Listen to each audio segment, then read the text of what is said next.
Cordial saludo, mi nombre es Nidia Fidelina Ortega Yara, del programa de Agronomía de la Escuela de Ciencias Agrícolas, Pecuarias y del Medio Ambiente.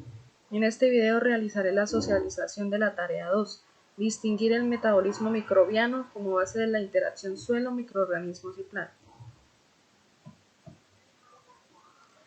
¿De dónde procede el aporte más importante de CO2, dióxido de carbono, a la atmósfera? El aporte más importante proviene de la descomposición microbiana de la materia orgánica muerta, entendiéndose como materia orgánica muerta a los animales que mueren y son descompuestos por la naturaleza, y las cáscaras de las frutas y las verduras que son desechadas, convirtiéndose en aporte de CO2. Aquí en esta imagen se puede ver los porcentajes que cada ente genera en CO2. Completa el siguiente enunciado.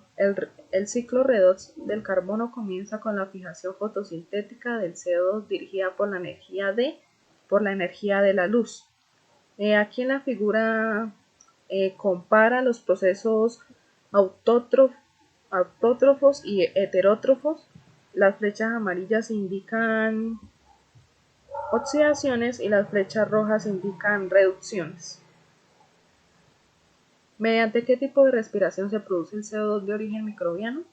El CO2 de origen microbiano se produce mediante la respiración aeróbica o anaeróbica, entendiéndose como respiración anaeróbica aquella que necesita oxígeno, los microorganismos que necesitan oxígeno, y anaeróbica los que no necesitan oxígeno. ¿Por cuáles factores está controlada la tasa de producción primaria fijación de CO2?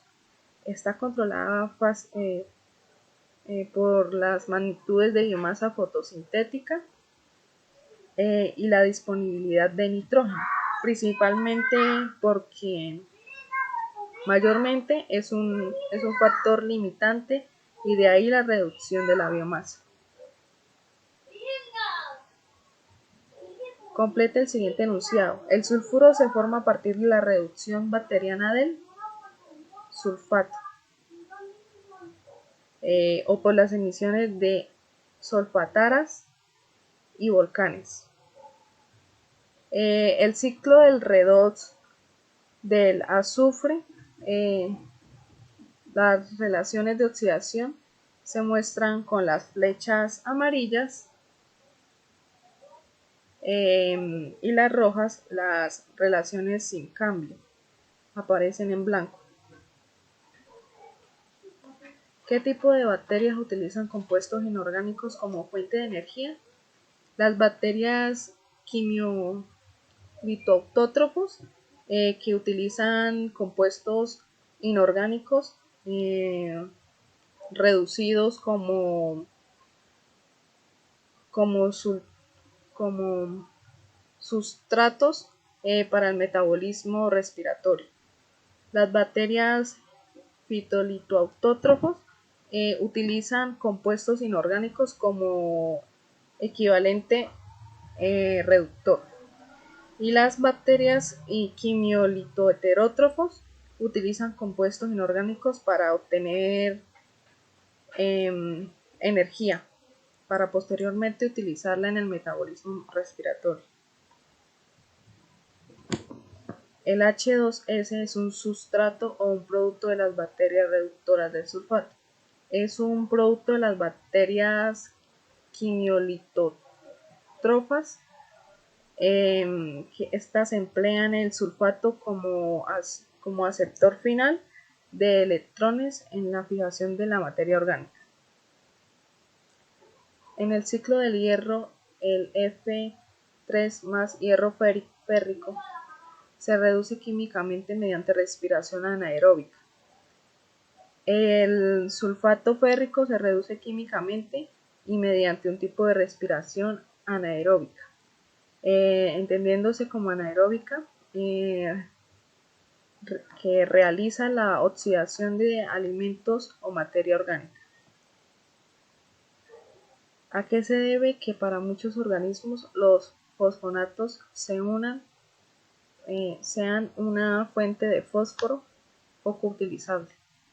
Debido a las enzimas que se necesitan para degradarlos, los organismos que carecen de estas enzimas producen estar limitados por el fósforo, incluso cuando hay suficiente cantidad de este elemento bajo forma de fosfonato.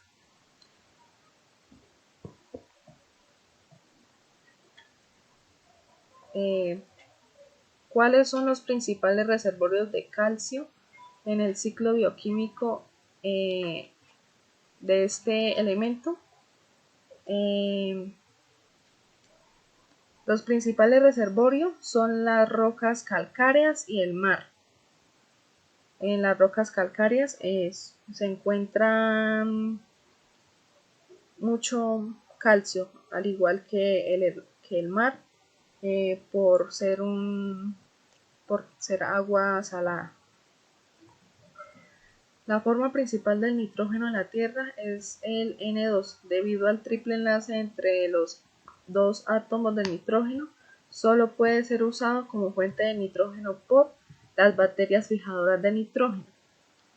Ellas viven en el suelo o en simbiosis con plantas, toman directamente el nitrógeno del suelo, del aire, originando compuestos de fácil incorporación a la composición del suelo o seres vivos. Para llevar a cabo el proceso de fijación biológica del nitrógeno, los microorganismos pueden requerir o no formar relaciones de cooperación. En otras palabras, se puede interpretar que el proceso puede ser llevado a cabo por los microorganismos en vida libre o en simbiosis con plantas. Es un proceso que requiere mucha energía debido a la estabilidad de su triple enlace. Las arqueas fijadoras de nitrógeno producen nitrogenasas con hierro como único material en la enzima. De los siguientes procesos, ¿cuáles originan pérdidas significativas de nitrógeno fijado en la biosfera y resulta ser procesos perjudiciales para la agricultura? El nitrógeno cuenta con procesos como la nitrificación, desnitrificación y el proceso de Anamos y la fijación del nitrógeno. El proceso perjudicial para la agricultura es la desertificación, porque aquí cuando hay mucha lluvia en los campos, el abonado queda atrapado en el agua, de manera que se presentan condiciones anóxicas y pueden producirse una gran desnitrificación, con lo que se elimina del suelo el nitrógeno fijado. El hierro es uno de los elementos más abundantes en la corteza terrestre. Este se oxida y se reduce mediante el siguiente proceso. El hierro se recicla principalmente en la forma ferrosa y férrica, y estas transiciones redox son oxidaciones y reducciones de un solo electrón. El hierro férrico se reduce químicamente mediante un tipo de respiración anaeróbica, y el hierro ferroso se oxida químicamente y mediante un tipo de metabolismo quimiolitotrópico. Una de las siguientes opciones hace referencia a una característica fundamental presente en los microorganismos fijadores de nitrógeno. Seleccione la respuesta de acuerdo al artículo Maíz Figueroa, 2004. Entre los microorganismos involucrados en la fijación biológica de nitrógeno se hallan las bacterias aeróbicas y anaeróbicas, algunas verdes y azules cianobacterias y actinomicetos, los cuales pueden fijar el nitrógeno viviendo libremente o formando asociaciones. Muchas gracias por su atención.